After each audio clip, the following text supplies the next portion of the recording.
ఇక్కడికి వచ్చిన గ్రామ ప్రజలందరికీ పేరు పేరున, ఎస్పెషలీ మహిళలకి అందరికీ నా హృదయపూర్వక నమస్కారాలు. ఇప్పుడే మన నాయకులు, కుప్పం నాయకులు గారు అందరూ మాట్లాడారు. మీ అందరు కూడా ఒకసారి గుర్తు చేయాలనుకుంటున్నాను. 40 సంవత్సరాల క్రితం చంద్రబాబు నాయుడు గారిని మీ అందరూ ఎన్నుకున్నప్పుడు అప్పుడు కుప్పం ఏంటి, ఇప్పుడు కుప్పం ఏంటి అనేది ఆలోచన ప్రతి ఒక్కరికి కలగాలి. మీరేమంటారు? అప్పుడు ఎట్లా ఉంది, ఇప్పుడు ఎట్లా ఉంది? అభివృద్ధి జరిగిందా లేదా, జరుగుతుందా లేదా? అది మీరు గుర్తుంచుకోవాలి. ఇప్పుడే మునిరత్నం గారు అన్నట్టు ఎలక్షన్ అప్పుడు మీరు ఏ నాయకుడు మన రాష్ట్రం, మన కుప్పం అభివృద్ధి చెందుతుందో అది ఆలోచించి ప్రతి ఒక్కడు ముందుకెళ్ళి ఓటేయాలి. అది మీరు మీ మనసులో పెట్టుకుని, అది మీ కుటుంబం, మీ పిల్లలు భవిష్యత్తు డిసైడ్ అవుతుంది మీ ఓటుతో. అది మీరందరూ గుర్తుంచుకోవాలి. చంద్రబాబు నాయుడు గారు ఎప్పుడు ఆయన తిప్పి రాష్ట్రానికి కానీ ప్రతి ఒక్క రంగంలో ఉండే ప్రజలకి ఏమి ఉపయోగపడుతుందని ఆలోచించి ఆయన తీసుకొచ్చే ప్రతి పథకం వెనకాల చాలా ఆలోచన ఉండే ఆయన తీసుకెళ్తారు. చివరికి ఆయన ఆలోచించేది ప్రజలకి ఏమి లబ్ధి పొందుతారు అనే ఆలోచన తప్ప దానివల్ల ఆయన కుటుంబం గురించి ఎప్పుడు ఆయన ఆలోచించరు. ఆయన ఎప్పుడు ఉమ్మడి రాష్ట్రంగా ఉన్నప్పుడు మన ఆంధ్రప్రదేశ్ విభజన అయిన తర్వాత కూడా మన ఆంధ్రప్రదేశ్ ప్రజల గురించే ఆయన ఆలోచన. ఉమ్మడి రాష్ట్రంలో ఉన్నప్పుడు విజన్ 2020 అని ఆయన తీసుకొచ్చి అట్లా ఆయన ఐటీ రంగాన్ని ప్రవేశించారు. దాని ద్వారా చాలామంది యువకులకి ఉద్యోగాలు కలిగాయి. ఇప్పుడు బిడ్డలు కూడా ఆ ఐటీ రంగంలో ఉండి వాళ్ళ కోట్ల రూపాయలు సంపాదిస్తున్నారు. అట్లానే ఇప్పుడు విభజన అయిన తర్వాత ఆ ఆలోచనతోనే, ఆ స్పీడ్తోనే నేను తగ్గలేదు. ఆయన ఇప్పుడు కూడా ఏమి చెయ్యాలి, మన ప్రజలకి ఏమి చేస్తే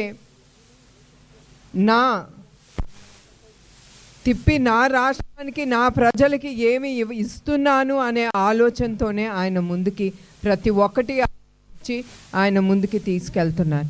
ఆయన ఒక కుప్పం నియోజకవర్గం గురించే కాదు, యావత్ ఆంధ్రప్రదేశ్లో ఉండే అన్ని నియోజకవర్గాలకి, అది కర్నూలు అవనే, అనంతపూర్ అవనే, ప్రతి ఒక్క జిల్లాకి ఆయన ఏ ఇండస్ట్రీ తీసుకొస్తే దానికి భవిష్యత్తు ఉంటుంది అనే ఆలోచనతో ఆయన అట్లానే ఐటీ రంగాన్ని వైజాగ్ అని, కుప్పంకి చాలా ఇండస్ట్రీస్ తీసుకొచ్చారు. ప్రత్యేకంగా ఇది అంటూ కాకుండా అన్నీ ఆయన పెద్ద పెద్ద ఇండస్ట్రీస్ తీసుకొస్తున్నారు. అది మన కుప్పం ప్రజలు చేసుకున్న మన అదృష్టం అని భావిస్తున్నాను.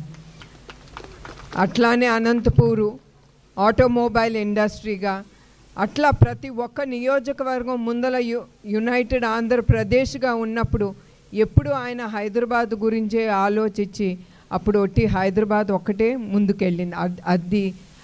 అది ఆయన నేర్చుకుంది. అది ఆయన చేయట్లేదు. చేయకుండా ప్రతి ఒక్క నియోజకవర్గం అభివృద్ధి చెంది అక్కడ ఉండే ప్రజలు వాళ్ళు లబ్ధి పొందాలి, వాళ్ళ భూములు రేట్లు కానీ వాళ్ళ భవిష్యత్తు బాగుపడాలని ఆలోచించి ఆయన ముందుకి వెళ్ళారు. అట్లానే ఆయన ఎలక్షన్ అప్పుడు సూపర్ 6 అనేది ఆయన డిక్లేర్ చేశారు. ఎలక్షన్ అయిన తర్వాత, సీఎంగా అయిన తర్వాత, ఉమ్మడి ప్రభుత్వం వచ్చిన తర్వాత ఆ సూపర్ 6 పథకాలు అనేది తీసుకొస్తానని ఆయన హామీ ఇచ్చారు. ఆయన హామీ మీకు అందరికి అందుతున్నాయా లేవా? అవి చెప్పండి. హామీలు మీకు అందుతున్నాయా? ప్రజలకి అందుతుందా? అది ముఖ్యం.